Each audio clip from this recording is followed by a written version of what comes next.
حضرت سیدنا امام زین العابدین، ایک بندہ آپ کے پاس آیا تو اس نے آ کے کہا حضور میں بھوکا ہوں، مجھے کھانا چاہیے. تو امام صاحب نا اونچی اونچی آواز میں رونے لگ گئے، رو پڑے، درد کے ساتھ روئے. پھر گھر گئے، کھانا تھیلے میں باندھ کے سامان لائے اور لا کے نا دیوار کے ساتھ رکھ دیا. اس کو بلایا، کہنے لگے فلانی دیوار کے ساتھ میں نے کھانا رکھا ہے، اٹھا کے لے جائے.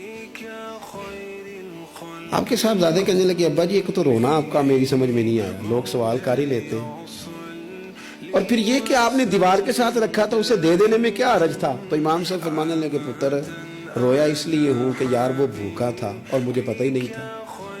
پتہ نہیں کتنی بھوک سہ کہ اسے کہنا پڑا ہے. درد آیا ہے کہ خدا سوال کرے گا کہ تیرے پڑوس میں بندہ بھوکا تھا، اس گلی میں بھوکا تھا، تجھے پتہ ہی کوئی نہیں تھا. رو پڑا ہوں کہ مجھے خبر ہونی چاہیے تھی، اور وہاں اس لیے رکھا ہے کہ ہمیشہ لینے والا ہاتھ دینے والے ہاتھ سے چھوٹا ہوتا ہے، لینے والا ہاتھ نیچے ہوتا ہے، دینے والا اوپر ہوتا ہے.